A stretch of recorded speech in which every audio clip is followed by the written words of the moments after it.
The Ravens Preview Show with Andy Pollin starts right now. It wasn't perfect, it wasn't pretty, but it was the Ravens. Listen to all Ravens broadcasts right here on 6:30 a.m., the ESPN 630 app, or ESPN630DC.com. And with 1:17 left to play, the Hayes in the barn. Now, here's Andy Pollin. The Ravens continue the season Sunday night at home against the Buffalo Bills. Coverage here on ESPN 630 gets underway at 7:30. We're joined by Jonas Schaffer of the Baltimore Banner, who has joined us in the past here on Ravens Preview. Good to have you back. And I guess this has to be the number one topic in Baltimore sports talk. It's fourth quarters and Ravens and defense. Why have they continued to struggle trying to hold on to a lead? Yeah, I would say it's either that or the Orioles bullpen. Yeah, that. It's been tough to divine. It's happened for a couple of years now. On the opposite side of the ball, Lamar gets a little bit more turnover prone. That hasn't really been the issue this year. This season, you could point at the offensive line, which has been a sieve at some crucial times, especially in that Raiders game, giving up the late sack to Max Crosby that preceded the go-ahead field goal drive by the Raiders. And then, sometimes the defense just kind of falls asleep for a quarter. It's pretty baffling. The pass defense right now is last in the NFL in yards per game allowed, which is pretty crazy because they were, by most metrics, number one or number two last year in just about everything. So, It's been frustrating. I think the pass rush has definitely fallen off as the game's gone on. There's been bad clock management by John Harbaugh, throwing timeouts at bad challenges and then not having that ability to get a stoppage late in the game when you really need it. So it's a multifactorial kind of equation for the Ravens, and they're going to need to be on their P's and Q's on Sunday night, because if they are in that one late, it might be, who gets the ball last, and the Ravens need to have all the advantages available to them to try to beat this really good Bills team. Yeah, no question. And I've seen things like, Mike McDonald's gone. That's the difference. But they had 5 blown double-digit leads in the fourth quarter over the last 5 years. So, I don't know if that's fair. Do you think it is? No, I remember pressing Mike last year about why the defense was fading even then. And, Mike proved himself to be perhaps the best defensive coordinator of the NFL last year, got himself a nice plum job with the Seattle Seahawks, and is now 3-0. So I think John Harbaugh has pointed out, and this is something I do agree with, that when you lead by double digits as often as the Ravens have over the past few years, there's just a simple variance of NFL games suggests that you will ultimately blow one or two of them. Otherwise this team would have just probably had the mental fortitude to actually go to the Super Bowl last year. Right. It's not a perfect team, even though it has been a very, very good one over the past few years. But it's something that's been gnawing at Ravens fans' minds. A lot of them have used the Ravens, fourth quarter failures as kind of a cudgel to want John Harbaugh out of there. And I don't think that's a realistic proposition, even if this year goes poorly. But it's definitely something that has stuck in Ravens fans' minds' way in a very kind of insidious way. Right. And now this year you add the missing piece for a defensive-oriented team. And those of us who are old enough to remember in Washington, where you had a good defense and the game could get salted away with John Riggins carrying the ball, you have that with Derrick Henry. Yet, even though Henry has this enormous game against Dallas, it didn't work out that way. Why? It's a good question. They had some special teams gas. That's something I probably also should have mentioned. Justin Tucker has not been good from 50-plus yards, but you can usually count on him from 49 and under, and he missed a 48-yarder against Dallas. That would have put them up, 31-6 or something. They failed to recover an onside kick.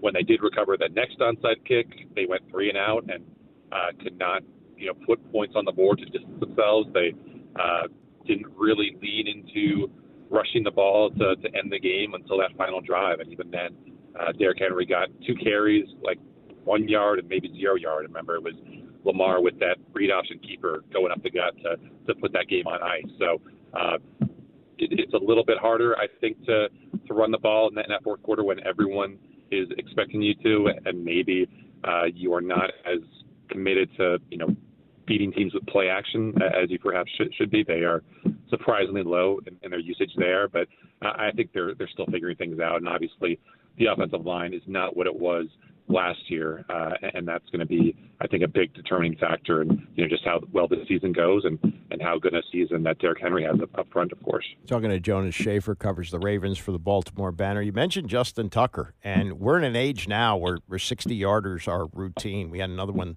last night, and he's missed, 3 field goals, or is it two long ones for sure? Yeah, 5 or 8. Yeah. Yeah, and I saw him. It looked like he was apologizing to John Harbaugh after they finally salted it away last Sunday in Dallas. I mean, is this a concern, or is this just like a really great hitter in a slump? Yeah, I think that's a great way of putting it. I have all the faith in the world that a guy with Justin's mental strength and his fortitude, his obsessive, compulsive attention to detail will eventually figure it out. John Harbaugh has called it a technique issue, which kind of jives with the fact that when Justin has missed, it's been wide left. I don't think it's an issue of him not having the leg to drill long kicks. He nailed a 67-yarder in training camp. It's not like any of these long-range boots have been coming up well short of the crossbar or just crossing over the crossbar.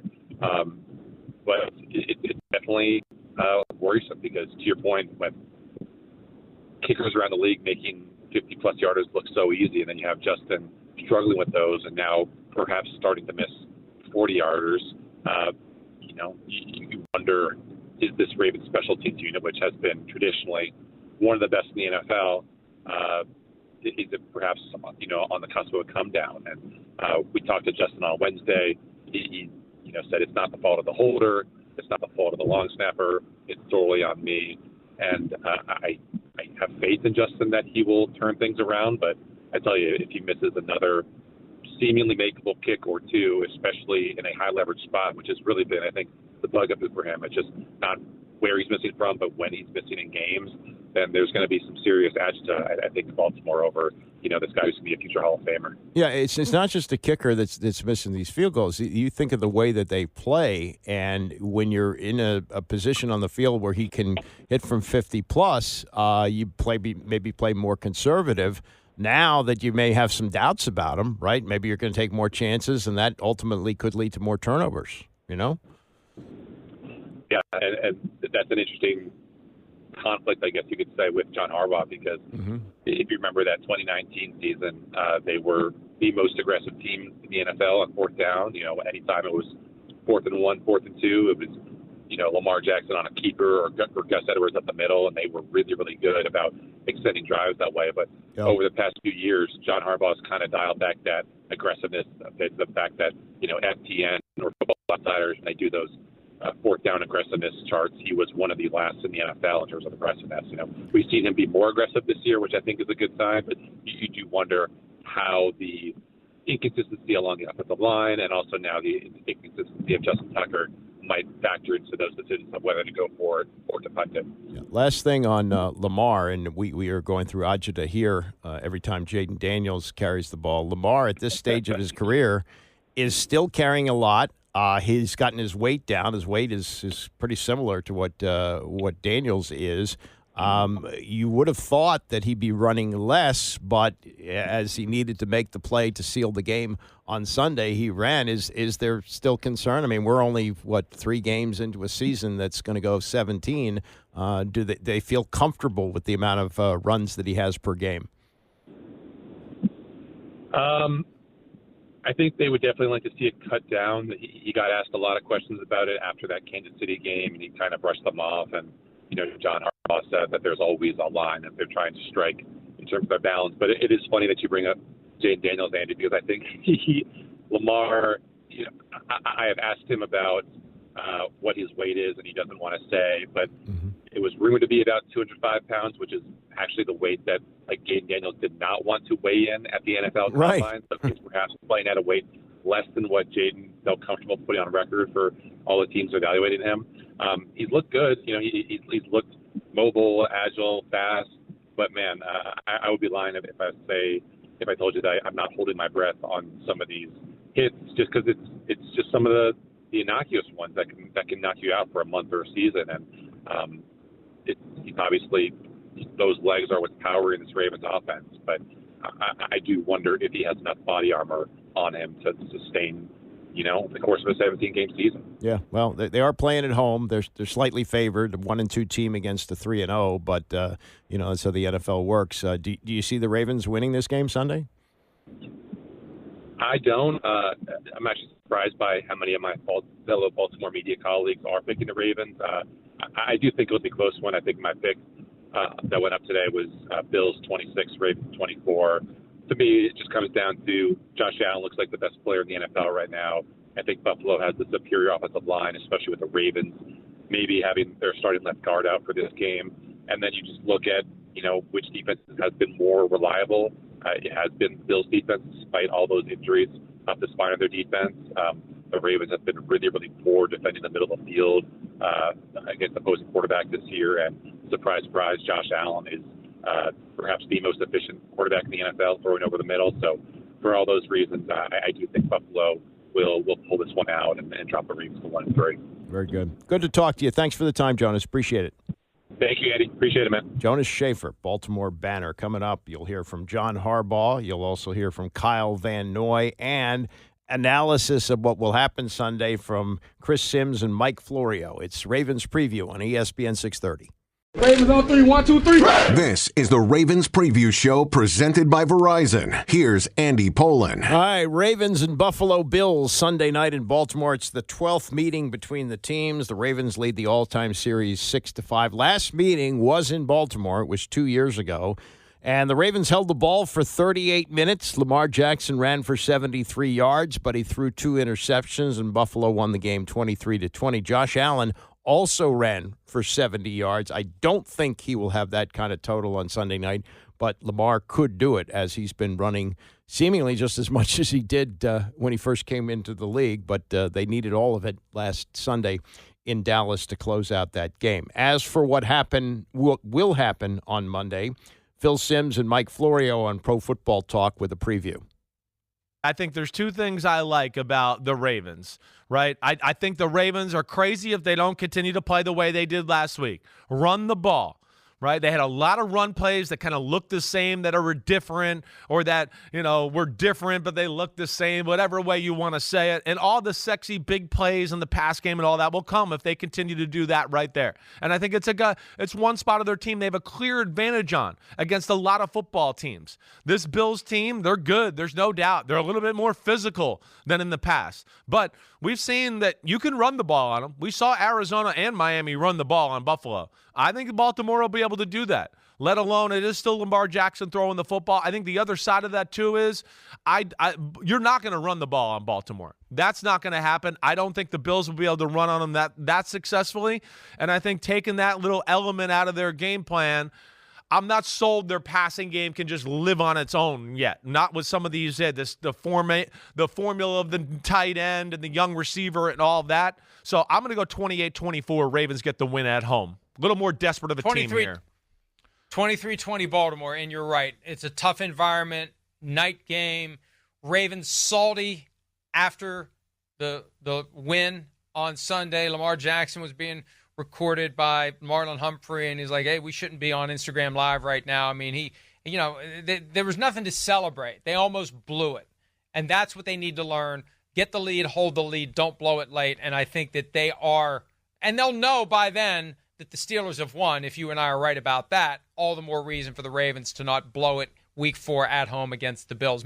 That incident that Florio referenced, that was on the team plane, Marlon Humphrey doing Instagram. And good for Lamar for being a leader like that. Humphrey also a leader on that team, but maybe got caught up in the moment. And I don't think it indicates any friction or anything like that. But that's the thing that the Ravens have had to deal with the last 2 weeks. It cost them a game against the Raiders where they blew a 10-point lead in the fourth quarter, and they were up 28-6 in the second half at Dallas and had to hold on to win 28-26. This is John Harbaugh looking at Buffalo, and you heard Sim say, "Yeah, Ravens have to run." He says, says, well, look out for the Bills. They like to run too. They're one of the top rushing teams in football right now, and they've kind of committed to the run game, and they've committed to all the things that go with that. You know, they've got all the RPOs, they've got the read options, they've got the play action passes that go off of it, the quick play actions where they get behind the backers when they start bringing the linebackers and the safeties down with the run game. I think he reads it out really well with the RPOs. So it's going to be a big challenge. You know, we're going to have to defend the whole defense. He's going to have to defend the entire offense, full width of the field. It's not just the run game. I mean, they'll throw it deep on you. They'll throw it to the sideline on the screens. They're pretty complete in what they do. Yeah, now the fourth quarter collapses, which we've been talking about. This is something that Harbaugh is not running away from, but thinks he has a solution to it. You know, it definitely is a mental thing in terms of, I think, in terms of just play the defense the same way you played it for the first three quarters. The calls really aren't any different. So we're fully capable of doing that. So you can want to be in the right mental space to do that. And also being intentional about it at practice, as you're saying. I mean, put yourself in that kind of a situation in terms of the plays that we run and the things you have to stop, and then making the plays. You know, it's a playmaking business. You know, and these guys are the best in the world at it. I love our guys. We have so many playmakers. I'm confident that we'll be able to do that. And they got some veterans, guys who've been around, guys who should know better than to allow what's happened in the last couple of weeks. One of them, Kyle Van Noy, who got a second opportunity with Baltimore after a great run with the New England Patriots, and in year 11 appreciates where he is and also is playing with a bit of a chip on his shoulder. I'm going to go back to what I always say. I take it very personal. Honestly, I'm going to go back to what I always say. I take it very personal that I wasn't on a football team last year. I'm always trying to prove that I can play each and every year at a high level.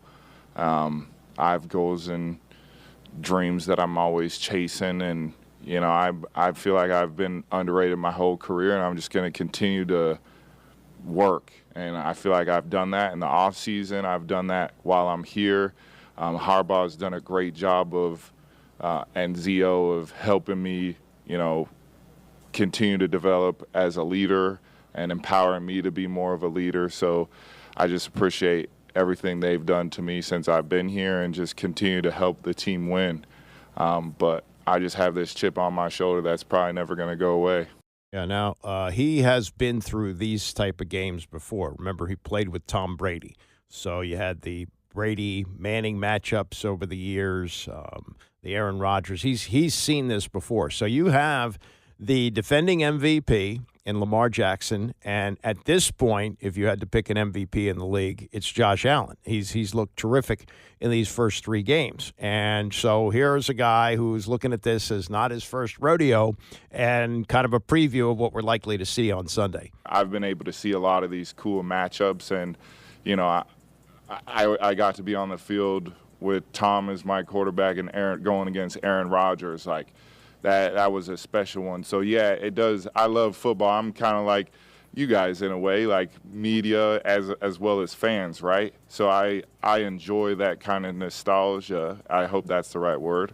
And, you know, I think it's an awesome opportunity, and I think the young guys will look back on it when they're done playing, kind of like I will, and be like, man, I got to play with those two young guys because they're still young. Josh and Lamar are still young, and see where they're at 10 years from now or 5 years from now, and see what they're doing. I think it's awesome, and it's going to be special to be there Sunday night at the bank. And also, both of these guys have gotten labels, fairly or unfairly, but postseason underachievers. You know, Buffalo has been looking like the best team to get to the Super Bowl from the AFC, haven't done it. Last year, the Ravens finally earned what they had been looking for so long, the championship game at home, and an opportunity to knock off the defending champs, and didn't do it. Came up short against Kansas City. So this is a big game for both teams, both quarterbacks, and it'd be interesting to see what the matchup is. You know, last time around, both of them ran for over 70 yards. I don't think we'll see that necessarily on Sunday night, but should be a great game. Also, looking just ahead at the schedule, what you know, and this is the league. What you look at the beginning of the season looks a whole lot different. So now you're going to be playing, even if the Bengals win this week, the next week you're going to Cincinnati. So playing the Bengals, who will still be in a desperate mode. the Commanders, who right now don't look like the Commanders who started the season, that's a game on October 13th at 1 o'clock in Baltimore. That could easily be flexed to 4 o'clock. That's looking like a game it's a lot better than it did a few weeks ago. Then they have to go to Tampa for a night game on the 21st. They go to Cleveland after that, and then they get Denver in Baltimore on November the 3rd. So, that is the league. You look at the schedule when it comes out in April, and you try to, or now May, you try to make your predictions. You start the season, it looks one way, and then 3 weeks in, it looks totally different. But this is an enormous game, because if Baltimore gets to 1-3 after this game and has to go on the road against Cincinnati, that's going to be a tough haul for them. You can still make the playoffs. The season, you're never out of it, no matter what your record is. But this is a game that they would obviously like to win in front of a wild crowd at M&T Bank on Sunday night. Our coverage will get underway here at 7:30 for the 8:15 kickoff. And we hope you will join us. Thanks for joining us today. Jonas Schaffer of the Baltimore Banner, also Isaac Kuhn-Harris for running the show. To all of you who listen, Bram is coming up next, and I'll see you Monday morning at 9 a.m.